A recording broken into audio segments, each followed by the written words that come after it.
এরপরে বিশ্বনবী বলেছেন তোমরা ইস্তিগফার বেশি বেশি পড়বে, ইস্তিগফার বেশি বেশি পড়বে। ইস্তিগফার পড়লে মুস্তাজাবুদ দাওয়া হওয়া যায়, আল্লাহর ওলি হওয়া যায়। যে ব্যক্তি ইস্তিগফার বেশি বেশি পড়বে, ইস্তিগফারের সাথে আঠার মতো লেগে থাকবে, সে যেই দোয়া করবে আল্লাহ তা কখনো ফেরত দেবে, আল্লাহ কখনো ফেরত দেবে না।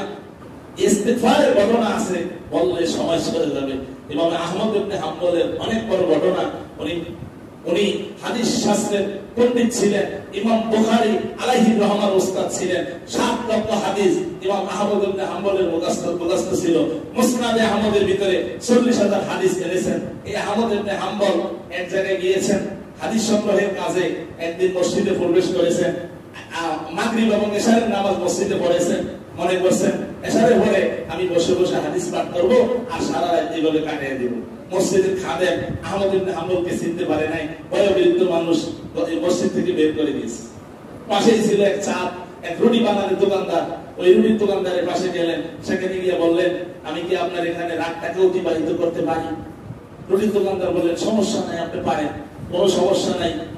তো ইমাম আহমদ ইবনে হাম্বল ওই রুটি যেখানে বানায় চুলার পাশে বৈশা বৈশা হাদিসের কিতাব পাঠ করতেছেন আর হাদিস পড়তেছেন। আর রুটির দোকানদারের দিকে খেয়াল করতেছেন যে রুটির দোকানদার জানি বিড়বিড় করে কি পড়তেছে। যখন রুটি তৈরি করে তখন জানি কি বলে, যখন খামিরা তৈরি করে তখন জানি কি বলে, যখন রুটি মানুষের হাতে তুলে দেয় তখন জানি কি বলে। ইমাম আহমদ ইবনে হাম্বল জিজ্ঞাসা করলেন, এই ছেলে তুমি কি জানি বলতেছো, বিড়বিড় করে কি পড়তেছো?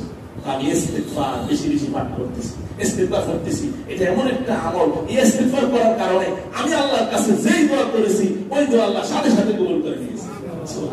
তবে একটা দোয়া আল্লাহ যে কেন কবুল করে না, হয়তো আমার কোন গুনাহের কারণে দেরি হচ্ছে, এই জন্য হয়তো আল্লাহ বোধহয় কবুল করে না।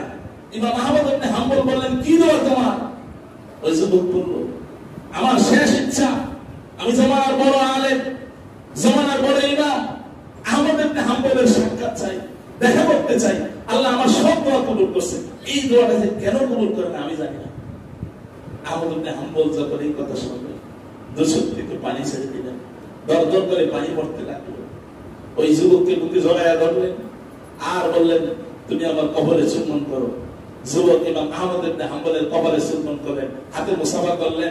আল্লাহ তোমার এই আমলকে এত কবুল করেছে, তোমাকে ইমাম আহমদ ইবনে হাম্বলের দরবারে যেতে হয় নাই, বরং আহমদ ইবনে হাম্বলকে আল্লাহ তোমার দরবারে নিয়ে এসেছে। সুবহানাল্লাহ। এই জন্য ইস্তিগফার বেশি বেশি আমরা পাঠ করব। 3 নম্বর হলো আমরা আল্লাহর কাছে জান্নাত চাইবো। কি চাইবো? জান্নাত।